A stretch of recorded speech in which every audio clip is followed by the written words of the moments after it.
If your job at a healthcare facility includes disinfecting against viruses, you know prevention is the best medicine. And maintaining healthy spaces starts with a healthy cleaning routine. Grainger's world-class supply chain helps ensure you have the quality products you need when you need them. From disinfectants and cleaning supplies to personal protective equipment, so you can help deliver a clean bill of health. Call 1-800-GRAINGER, click Grainger.com, or just stop by. Grainger, for the ones who get it done. This is VSiN By The Books on VSiN, the sports betting network. We begin hour number 3. It is VSiN By The Books. I'm Dave Ross here, downtown Las Vegas at Circus Sports. He's our closer. Jensen Lewis back home in Cleveland, Ohio. Jensen, we got a really exciting hour number 3 coming up because, of course, we always love catching up with JVT, talk a lot of the hardwood with Jonathan Von Tobel. Of course, he's the co-host with Stormy Bonatoni. Money Moves here weekdays on the network. And then, how about this treat? Gill Alexander, before numbers game, coming up an hour from now here with Kelly Bidwin. Gill is going to be kind enough to come in studio a little bit early today so we can catch up on the French Open that is going on right now on the red clay of Roland Garros. It's a pilgrimage I've never made. Have you ever been to France, Jensen? I was in a connection at Charles de Gaulle there coming back from Italy. A lot of rain, but my God, the shopping is amazing duty free. Oh, man.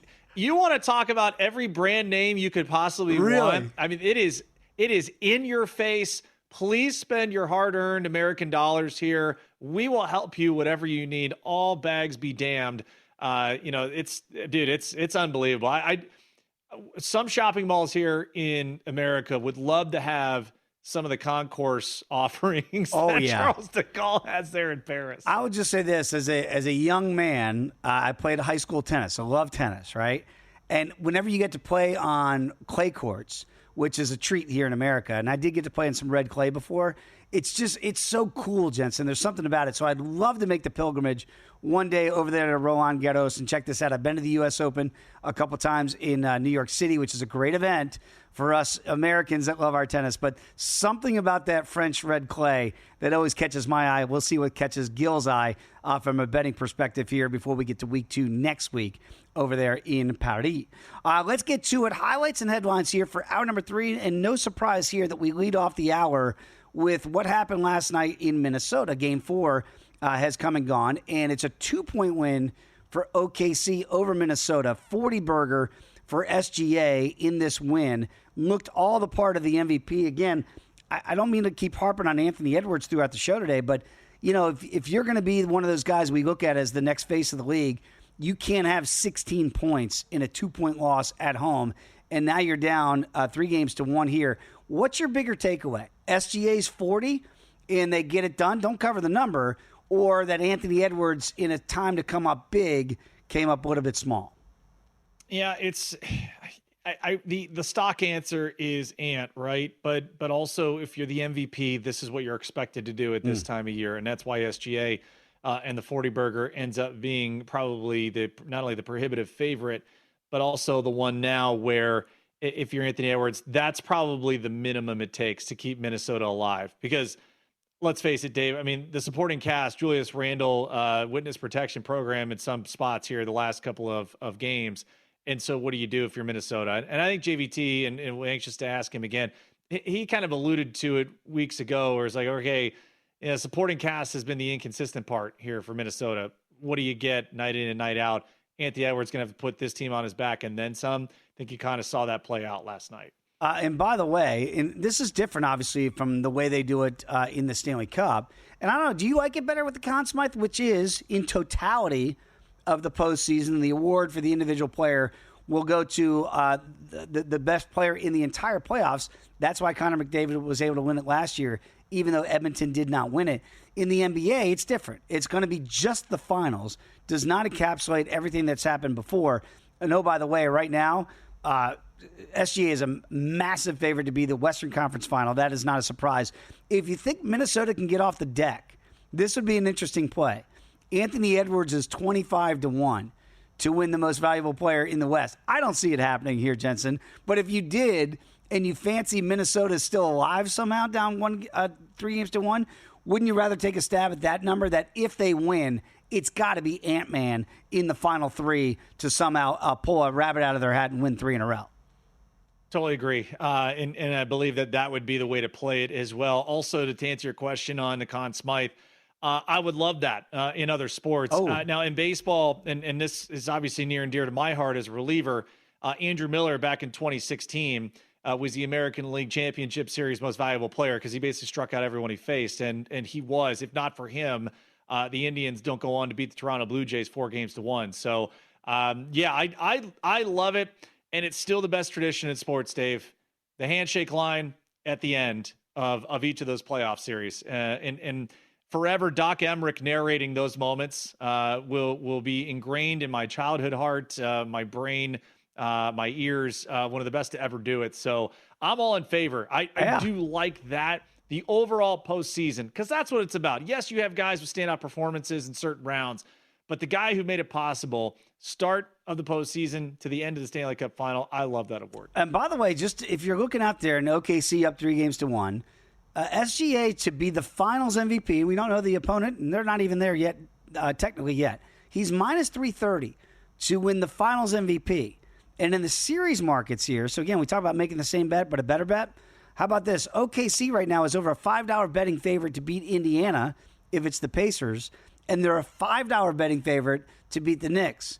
Play SGA at minus 330 to be the finals MVP if you want to lay those type of price points, if you think that this is just, an eventuality, that this is going to be OKC's year, they're going to win it. If so, I'd be hard-pressed to see that SGA doesn't get – I know Jalen Williams as kind of Batman and Robin, but wouldn't you go that way as well, that you just play the smaller price in SGA at minus 330 instead of the 5.25 for Oklahoma City, depending on the matchup? Yeah, I would say so. Or Ooh.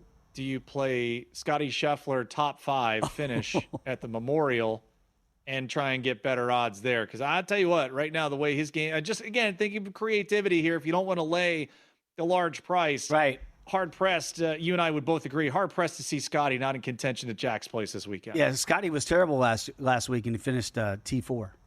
His bad weeks are top 5s. So that's just the way Scotty goes. Carolina got off the deck last night. They get a shutout win. I think a surprise, certainly to me, that they beat Florida last night and keep that their Eastern Conference hopes, as faint as they are, alive with that 3-0 win. Again, I think the bigger story here is they finally win in the Eastern Conference Finals. They had been 0-15 as a team in their last. I know everybody on there, that's not all their history as well. But they are off the deck. But Jensen, you're going to play Game 5 rather, is going to be back in Carolina. If you're Florida, don't play with your food too much, because if you get to a Game 7, if it got there, it would be back in Raleigh. Yeah, quickly for me, it would just be the rollover at this point. It's better than the series price, and that's what it will be, because they'll be dogs, when they go back on the road. So roll it over if you think that Carolina ends up doing the improbable and coming back to win this series. Although I think Jensen and I do not believe that's going to happen, but if you do believe it, that's the better money mathematical way to get your best profit there. Let's get to it without further ado. Time for news or a whole lot of noise. Is it news? Corleone is a man who insists on hearing bad news immediately. Or just noise? Are you going to act like this is news? Just noise. This is noise. Let's separate the impactful from the insignificant with one simple question. News or noise? We know this is big news in the WNBA, that Caitlin Clark's going to be out at least a couple of weeks right now with a left quad strain. But really, I wonder if it's noise that all of a sudden she goes from odds-on favorite to be the MVP of the league with a great start to now being plus money. Is that news or just a lot of noise that should be disregarded? Well, again, you're early enough in the season here, right? So plus $1.80 on DraftKings, second betting choice right now to win the MVP. I mean, she comes back and she gets off to a really quick start. You'll never see that price again. Nope. Unless she's hurt again at some point. But I would hop on it now. More importantly, do people lose interest now because she is the draw for the WNBA? We will not lose interest here because there's money to be made in the WNBA. But yeah, I do think it's a significant noise from the betting perspective of, do you believe that any plus money on her will be around again? if she does come back, not necessarily the minimum amount of time, Dave, but in a way that she comes back, she hits the ground running, she does what we know she's capable of doing, that price will be back, as the betting favorite, if not a significant one, sooner rather than later. I'm just stunned by this league in that you always want it to be about, it's more than Caitlin Clark. Watch everybody else. It's not just Caitlin Clark. Be careful what you wish for, because when she goes away now, I'll be curious to see just what you're getting at, Jensen. Look, when Steph Curry burst on the scene and he went to Golden State, it was his shooting. It was the way he shot, the depth, and everybody wanted to watch. It became appointment television. It's still appointment television when Steph Curry takes to the floor, right? Because we see something we haven't seen. And that's why people are gravitating to Caitlin Clark. You're seeing a shooter you just don't see at this level. So, embrace that, WNBA. Don't run away from it and say, watch everybody else. If you want to watch Caitlin Clark, that's great. It's going to hopefully rise all tides as it's done for Golden State through the years. I would hope that'd be the same equation for Indiana, but we'll find out without 2 weeks at least of no Caitlin Clark. If you want to bet smarter, you can do so right now by becoming a VSiN Pro subscriber. It's just $199. You're going to get 2 extra months for free. That means 14 months for $199. You're going to get your emailed daily best bets right from Bill 80 each and every night/morning. Exclusive betting splits, that's from Circa and DraftKings. How about the access to the VSiN Watch app? Pretty darn cool. So wherever you go, you can always get all the information that you need. Speaking of info, it is a beast each and every year. And one of our crowning jewels here at the network every year, that's the NFL betting guide. That will be coming out as well. So when you are a VSiN Pro subscriber, you have access to all of those things. VSiN.com/subscribe. Use the promo code PRO. When we come back, we'll get to our best bets. And a reminder, JVT and Gill Alexander this hour right here on VSiN By The Books.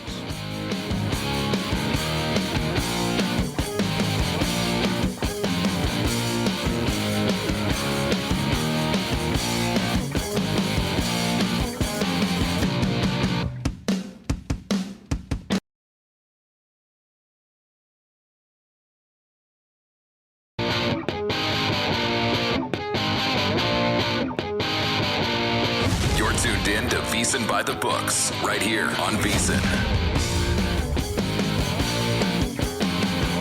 We are back. VSiN By The Books. Dave Ross, Jensen Lewis here. JVT is going to join us in the next segment. And Jonathan is one game away from being correct with his proclamations, which were, this is the OKC Invitational. That's what's going on out west. Remember, you could have gotten OKC about even money to win the West. I know now you're going, man, kicking myself, didn't play those numbers there where JVT was giving them out. But again, looking pretty darn good there, 3-1 with that lead. Let's get to our best bets today, Jensen, before we get to Jonathan in the next segment. They're, of course, presented by GBank, the official bank of VSiN. And you've got some baseball plays that you like in there. And again, I get a little nervy when I see the totals at Wrigley Field. And when they say 11, 11.5, you really don't have to look at the starting pitching. You kind of know that the wind's blowing out. When you see 7, 7.5, like we do today, you see the wind is going to be blowing in today off Lake Michigan. Does that deter you at all, or do you say that low total actually is something we might be able to take advantage of? I think we can take advantage, Dave, and as we've been talking throughout the last couple of segments, money coming in on the over was $1.08, now $1.10 to the over 7.5. So a little bit of movement there. Always good news. It always blows me away when you see some of these money line prices. The Cubs are minus 345 on DraftKings. And the run line is minus $1.55. With that total, like just put that into perspective. Just think about that in your head of how ridiculous that is. So do like the over 7.5 here. Mentioned in Daily Diamond Torpedo Bat Tuesday, Pete Crow Armstrong, 2 or more total bases. We're going to have Lieutenant Dan, Dansby Swanson, parlayed with Captain Kirk, Alejandro Kirk, to record a hit parlay. We'll have that in now for VSiN Pro subscribers. So, yeah, I still think we get some offense here and pretty good numbers for some of these Cubs hitters against Herman Marquez. So anxious to see where the weather conditions are as we get closer to first pitch. But do like that over 7.5 for Rockies Cubs tonight. By the way, if you played the Cubs in the run line yesterday, you got home, but by the skin of your teeth, 3-1 win over the Rockies yesterday. Only 9 combined hits in the game. and 5 for the Rockies, only 4 for the Cubs, and yet the Cubs get that 3-1 win. But again, there were some totals out there. You could have had the Rockies plus 2.5 runs. That would have gotten home there. So interesting to see those run line prices today with a low total of 7.5. How about the Twins? The Rays are red hot. You were on the Rays yesterday. Are you doing zigzag and maybe going against them today? Yeah, I like the pitching matchup here. Joe Ryan, speaking of hot, has been really, really solid for the Twins. And again, we always predicate this. Times at George Steinbrenner Field, you're looking for left-handed bats. So if you're looking for player props, those are ones to look at tonight. Total of 8, 8.5 now on DraftKings. So potentially some offense here, but it is shaded to the under. So that is something to factor in here. Circa already down to 8. As you see on your screen. If you're listening at home or while you're driving, I would say the angle here, and I got the run line at plus $1.40 on DraftKings. You know, the Twins offense, particularly against Taj Bradley, it just sets up a lot better than maybe meets the eye. So I'll take the opportunity here and get the backing of Joe Ryan, who's been really good with a swing and miss. Could provide some real problems for that Rays lineup tonight. All right, could end that 6-game winning streak here. Tampa Bay right now currently in second place in the AL East. Can you explain to me what's happened to San Diego in this month? It's just been kind of surprising here. They're going to take on the Marlins today, the Fighting Fish. Do the Padres get back on the good foot today? I took a stab here, and Max Meyer has been really solid for the Miami Marlins. Yep. He gets a start tonight, 9:40 first pitch Eastern time. That total at 7.5, that's down. It's at 8 on DraftKings, Dave, at even money to the over. So circa already down to 7.5, and that under is at even money as well. So for me, I took a stab at the run line here for the Padres. They've just been a juggernaut at home, man. So I'll take them.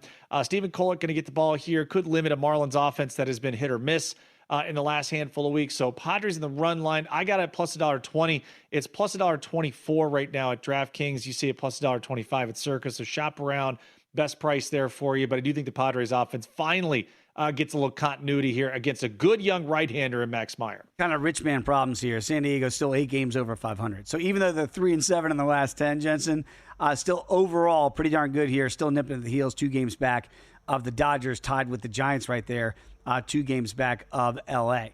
The Mariners out west, currently in first place in the AL West.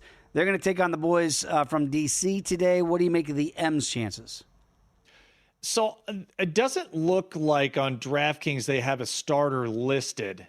So just factor that in. But everything I'm seeing is that it looks like it'll be Logan Evans who will get the start for Seattle. But going up against Mitchell Parker, and Dave, this is more a play for the Mariners offense against Mitchell Parker. So you see the numbers. Let's see, run lines plus $1.35 there at Circa. I added a plus $1.36 on DraftKings. So again, shop around again for your best price.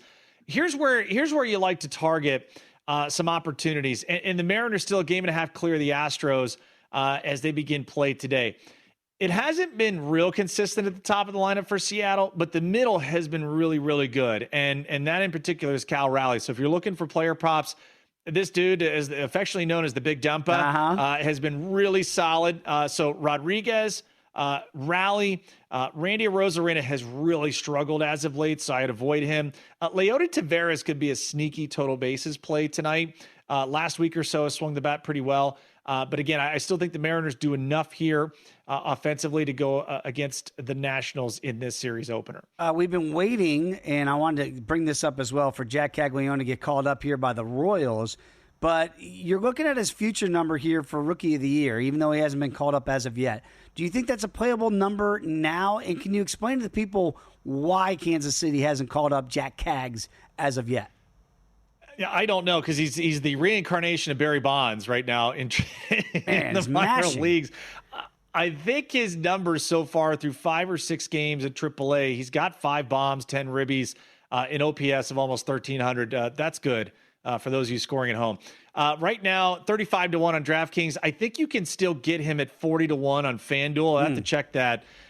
But right now, if he comes up in the next week or so, and that really to explain to people, they're probably waiting for the service time cutoff. And what that means is he doesn't get called up until a certain point in the year, that allows the team to retain him for an extra year of team control before he has the eligibility to reach free agency. So that's the only other line of demarcation, Dave, that I can see, because that lineup in Kansas City, where they're going right now, they've played well. Is there more in the tank? Absolutely, at 29 and 26, and they're dead last in home runs.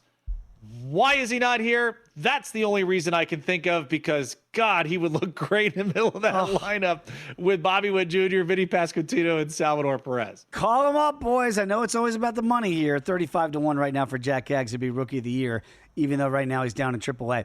I'm going to talk to JVT in the next segment. Can't wait to get his thoughts on Knicks and Pacers. I'm leaning towards the over, 220.5. I want to talk to JVT about that as well. Up to 2.5 for the Pacers right now in this pivotal Game 4 tonight. What's your early take on it before we talk to Jonathan?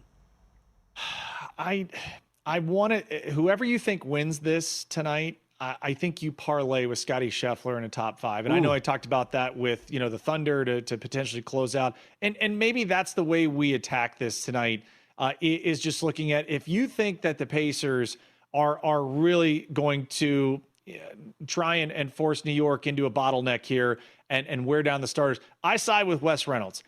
Make it a damn track meet, right? So if you feel that way, the over's the play. I do think there's a little urgency there, but to me, I like where Matty Humans is at. I am going to stay away from the spread. My only lean would be the Pacers side, if that's the way you think it's going to go. I mean, Cat and Jalen Brunson have not been good defensively, right? So they're not slowing you down. If you want to run, you can run. So that's kind of where my head's at on this one. Very quickly, pivotal Game 4 tonight north of the border. In the Western Conference Finals, Edmonton up 2-1. Pretty decent favorite tonight here against Dallas. If you like Dallas, I think you kind of lean towards that under. And I think if you like Edmonton correlated play, you're probably looking to the over 6.5 right now, which is juiced to the under minus $1.30. I love the Jason Robertson shots on goal prop tonight. Minus $1.35 if you can get him over 1.5. Do like that head-to-head now. In the series, it's hit 80% of the time. So 2 or more shots on goal. I think that's a way to look for a player prop as well. And we know Jonathan Davis is going to be on both puck lines tonight here at plus money. So as long as you don't get a game that goes to overtime, you should be sitting pretty there if you get that empty netter if need be. We are introducing the $500 trifecta from GBank, First Bet, and VSiN. All you got to do right now is open up a GBank Visa Signature card, credit card. In the first 90 days, you're going to deposit and play through $1,000 at First Bet to trigger the $500 trifecta. Then you're going to get $200 in cashback rewards on your GBank Visa Signature credit card. First Bet's going to give you a $100 deposit match. VSiN will complete the trifecta with a free Visa Pro subscription through August 31st. That is a $200 value in and of itself. So that's the $500 trifecta from GBank, First Bet, and VSiN. Head to VSiN.com/GBank. That's VSIN.com/GBank. This is a one-time promotion limited to customers opening up a new account. In response to this offer, it will not apply to requests to convert existing accounts. Apply today. Terms and conditions do apply.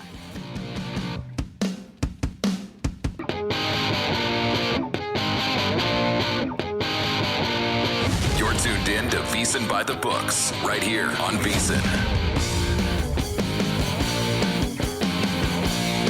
We are back. VSiN By The Books. Dave Ross, Jensen Lewis here with you on a Tuesday. Always love catching up with JVT before he does Money Moves with Stormy Bonantoni later on today here on the network. Give him a follow on X. Good follow. At me, JVT joins us here in the Progressive Guest Line.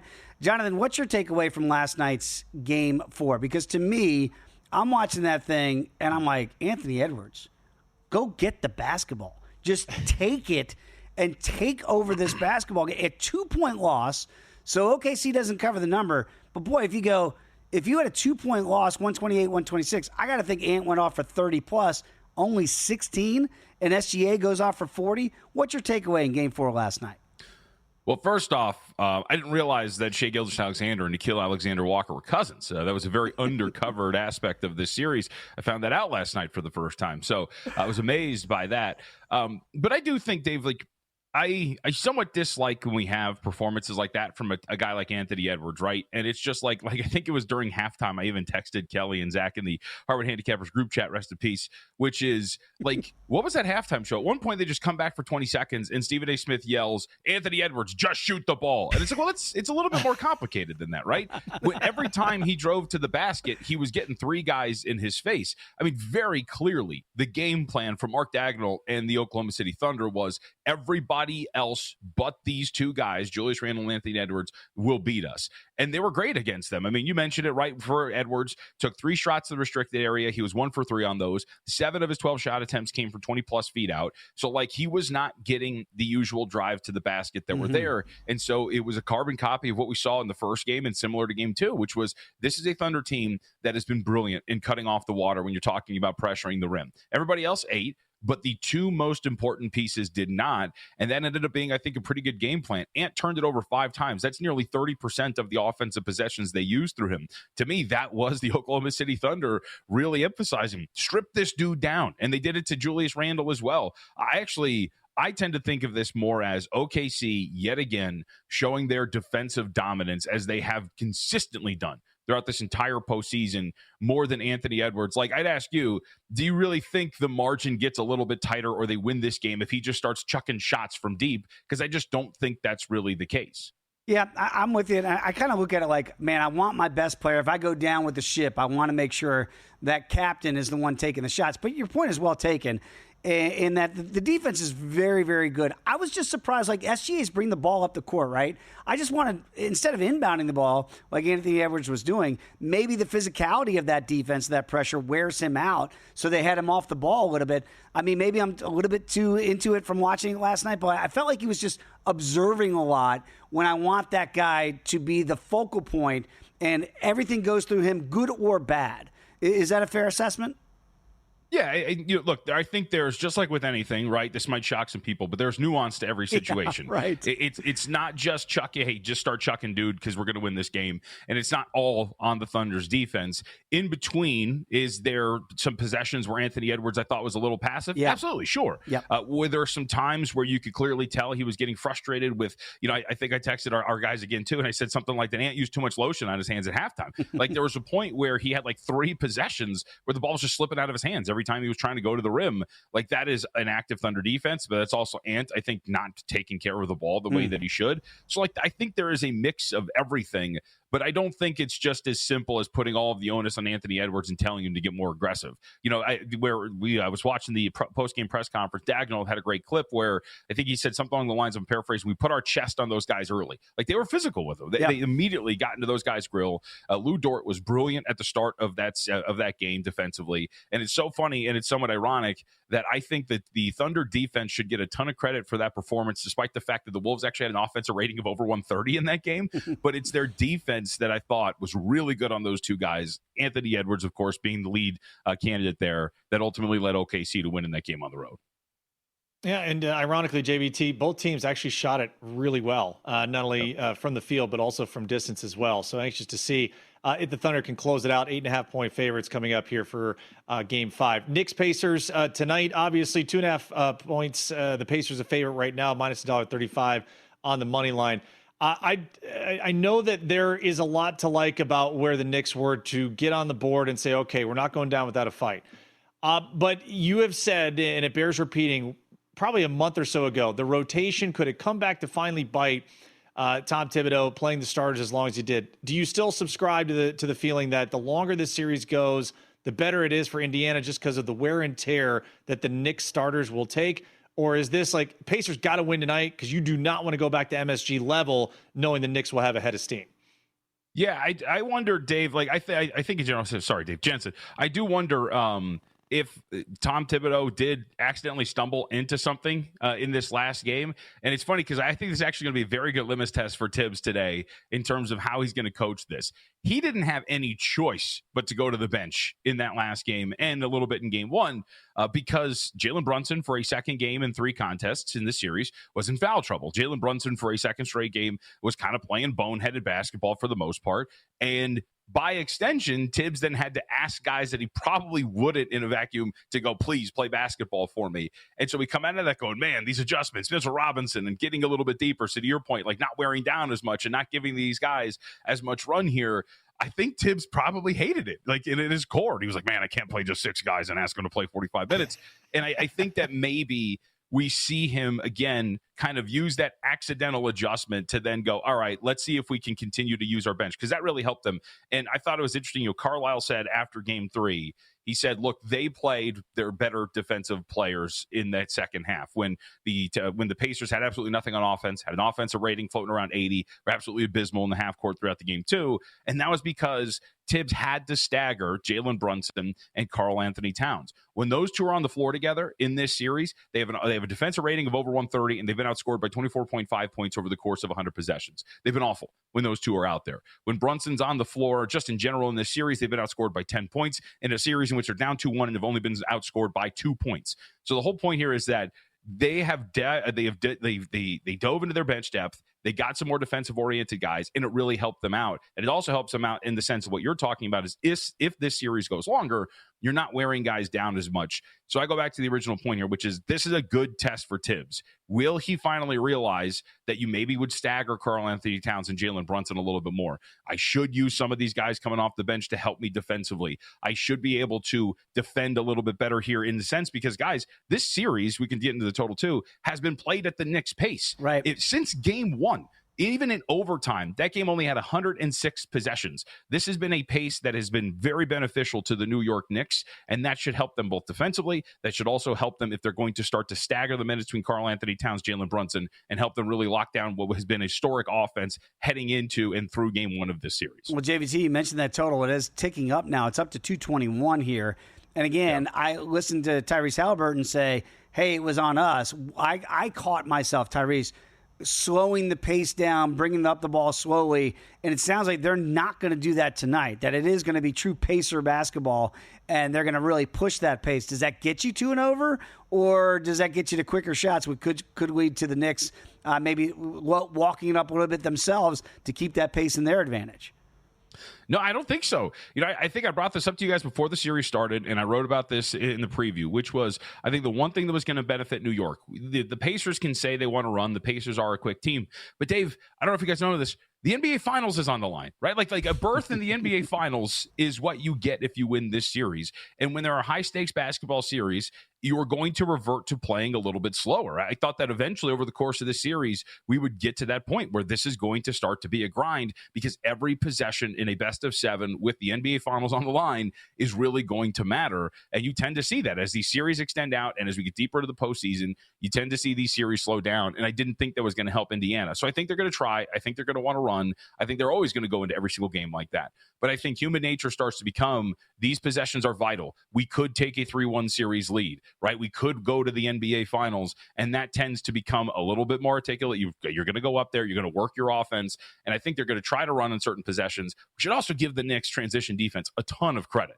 Like, they were really good in that third game, and they've been pretty solid throughout this series, and I think they're going to be able to do that here again. So I think they want to, Dave, but I think the market got this right in pushing this down. Like, I got under 222.5, and I would very much lean toward, if it gets back up to that 221.5 range, to bet this thing under again. Very quickly, about 30 seconds, JVT. Elam ending. I'm hearing a lot of people consternation about the way these games are ending. Could they ever look into it? No, just stop. Like, we don't have to complain and fix and bitch about everything when it comes to sports. Like, can we stop? You know what, guys? I don't like it when teams kneel the ball out at the end of football games. I want the defense to have an opportunity to strip that football away. We should get rid of the kneel at the end of football, too. Like, can we just stop? One day, can we just stop as a society? I wish you would tell us what you really think. JVT, we appreciate it, man. We'll catch you on Money Moves later on today with Stormy Bond and Tony. Give them a follow on X at @MeJVT. By the way, Edge Boost, first ever bank account built just for bettors. It's going to ensure that all your gambling transactions are always approved. No usage fees, no minimums, earn cashback rewards, 100% approval for all your betting deposits. Sign up today, edgeboost.bet. Use the promo code BOOK. Deposit $25. Edge Boost going to match that deposit. That's edgeboost.bet. Gill Alexander up next to your VSiN By The Books.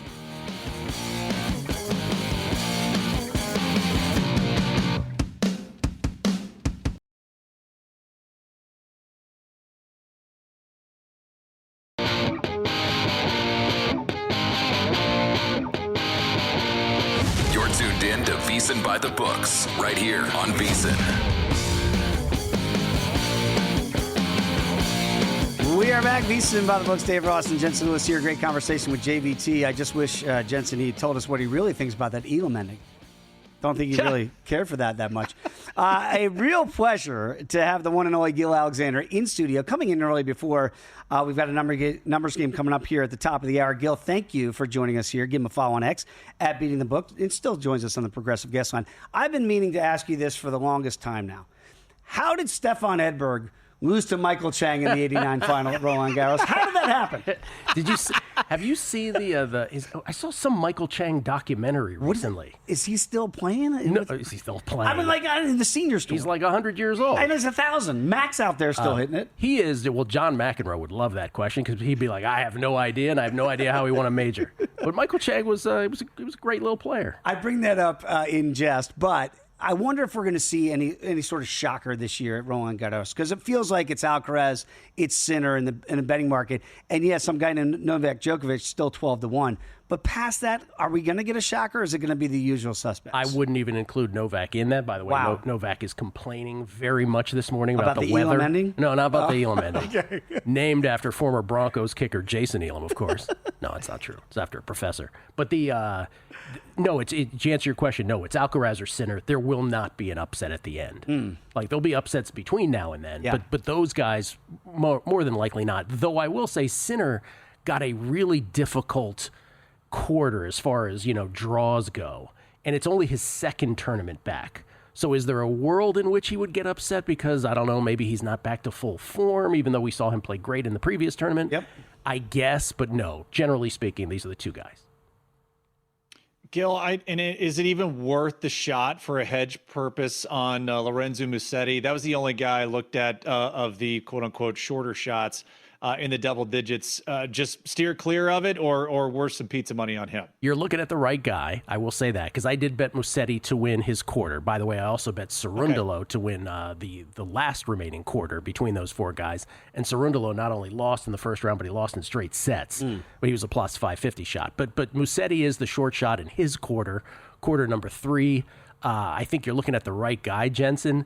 The only, and he sort of found something. I've said this many times. A few tournaments ago in Monte Carlo, he said out loud, I feel like I'm a top 10 player, and he's played like it. This has been his coming out party. But I think the Sinner Alcaraz level is still a bridge too far. So I don't know if anybody has live quarter numbers up yet, because I would still bet that, but I would not bet him to win the tournament. Okay, you know me. You knew I was going to ask you about this. When it comes to the Americans in Paris, historically, right? James Scott Connors never won it. Johnny Mack didn't win it. Johnny Mack didn't. Right? We know that it was Courier, Agassi. Those guys were a different evolution of American men's tennis. Why don't we compete year in and year out over there on that red clay? Because we don't grow up on it. It's kind of simple. I mean, we have, in Florida, I play on Har-Tru clay now, which is a hybrid. Yep. A quarry in Virginia produces it, although there's some controversy. I played on that in Virginia. Yes, it's very cool. But we don't grow up on red clay. And all these Italian players do. Everyone in Latin America does, right? Throughout Europe, most are growing up on clay as part of their tennis experience. So that's this very simple answer. Johnny Mack famously was up 2 sets in a French final. I mean, that's the one that he probably has regrets for the rest of time in his life. But that's the simple answer. And Taylor Fritz was a top seed in his quarter, but all of the tennis hardos like myself who saw that quarter come out, nobody was fooled by it, and he lost in the first round also. Gail, on the women's side, Sabalenka, of course, the favorite up there. I know Coco Gauff's up at 5-1. I also went to the double digits and intrigued your thoughts. Polina's at 14-1, and then Madison Keys at 22-1. Know the power game might be an opportunity to run deep, maybe even do a quarter or semifinal setup. How do you handicap the women's side and any of those picks that you like as well? The women's side was such a lesson in, how the draw affects your bets. Because quarter number 2 on the women's side, I've said this on a numbers game, is probably the most stacked quarter of any quarter I've seen in a slam that I can remember, at least in recent history. So you had in quarter 2 the aforementioned Paolini, Svitolina, Rybakina, Ostapenko, Kostyuk, who got knocked out, Raducanu, and the former world number 1 Iga Swiatek, who has won 4 of these tournaments, and the second shot on the big board behind the world number 1 Sabalenka, the current world number 1. So it really does affect bets because now you have all those players in one quarter, and if you had an idea to bet on any of those folks, you probably hesitate now because I don't even know if they're getting out of their own quarter. I don't know if they're getting out of the third or fourth round based on the competition level. So I do think I think Coco got the best of the draw. She was about a plus 550 pre-flop number. She's very comfortable way down there in Q4. On her side of the bracket is an out-of-form Jesse Pagula in Q3, who might have a little trouble today, maybe, with an up-and-coming player, Todoni. Osaka already got bounced. Navarro already got bounced. Mira Andreeva would be her biggest competition on that half of the bracket. Whereas, on the other side, you have all those other players to contend with. So to me, Coco is probably the draw-driven bet, if that answers your question, Jensen. 5-1 for Goff to get this done for the American side here. And again, you mentioned Pagula, she's 60-1, Madison Keys 22-1 for our American hopes. In context of like Serena, when she was at the top of her game, she would be able to go over there and dominate because she was clearly the best player. But that doesn't translate all the time on this surface, that the best player in the world just doesn't go and dominate on all four surfaces. Well, certainly not on all four surfaces, but it did. Rafa Nadal famously winning 14 of these on the men's side. Right. Iga Swiatek has won 4 of these. She's not even 24 years old yet. She's the queen of clay until this season happened. And all of it, she hasn't won a tournament since last year's French Open. It's a. I'm trying to think of like a sports equivalent to what is going on with her. Maybe David Duval-like, to use your golf sort of number one in the world. Currency on that, because she just, whatever's going on, suddenly, this was the surface where she cannot be defeated. So we'll see. Now, she could, make it all good by winning this, and everybody would forget about it and be like, oh, my God, look, she's back. Because Nadal had a couple of those where he was like really bad form heading into the French, or bad for him anyway, and he still managed to figure it out. So this was a surface you could count on a big favorite winning in Swiatek, but that is not the case this year. For sure it's not. I'm excited, buddy, and appreciate your insight for all of us here. My first foray, if you will, into betting both the men's and women's French Open here. I got to get your thoughts. Of course, the bracket reveal yesterday here for college baseball. I'll be headed out to Athens tomorrow after our show. I know you got some plays in pocket. Excited to see where this thing goes. How'd you size it up? So I ended up making 3 bets for the outrights, the College World Series. 3 bets in the outright, and I went with your Vanderbilt Commodes, Jensen, as one of those plays. No. I'm sorry. Did I call them? No, you know how to say it. Commodores. Sorry, I apologize. I didn't get them at, you just mentioned, we were just talking about this a little bit off air. You could have got them at 20-1, like a week ago, even days ago. Yep. So I didn't get that number. Got about half that. But I do think, like, if I go to some advanced stats sites on this, and this sort of helped me hit Ole Miss a few years back at 100-1. Ooh. So I went with Vanderbilt. Vanderbilt just stacks up great, draw aside, and I think you think their draw is pretty favorable. I won't put words in your mouth, but draw aside, they rank very highly.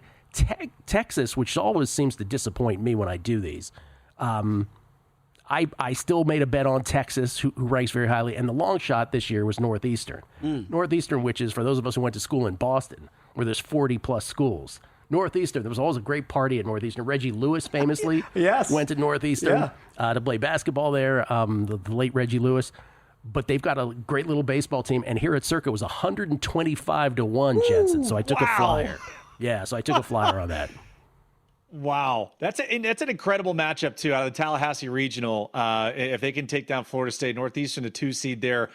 They go up against Corvallis in the Supers, and I got to tell you, I think Oregon State should take care of business there. But what a fascinating dynamic that would be! You go down to Florida, and then you'd have to head all the way to the Pacific Northwest. So, and for people out there too, I think UC Irvine very live in that Los Angeles Regional with UCLA, Arizona State. Regions of death, if we want to do a World Cup analogy. I think the LA one, the Clemson one is very difficult. So can't wait to get down to Athens tomorrow and see number 7 overall seed Georgia get theirs started on Friday afternoon. Only about a minute to go. I got to ask you, because Jensen and I are going to break it down on Friday. Are you already looking ahead? I know you are, to June, best record in baseball. How do you start to disseminate where you want to go? I haven't started yet. I haven't started yet. I'm already getting tweets. So, by the way, I have tweets this morning. People are like, are we taking the Padres next month? What are we going to do in June? We got to know. Because I'm always one ahead. That's right. With the Mets race to 10 and then the Twins in March, April. I haven't looked at it yet. I do plan on it. The trick here is that they're up for such a little amount of time. That's it. It's a 24-hour window. Right. So it's, we got to get to it. Yeah, it's going to be a quick game. Thanks for coming in early. Padres let me down, though. Thank you. I appreciate it. Thank you both. Don't go anywhere, everybody, because even though Jensen and I are done, I know Kelly Bidwin's coming out here to join Gill Alexander. We'll just switch spots over here. That's it. Fire drill. It's going to be a fire drill here at Circa. Check it out. Numbers games up next, then money moves and prop points. It is VSiN, the Sports Betting Network.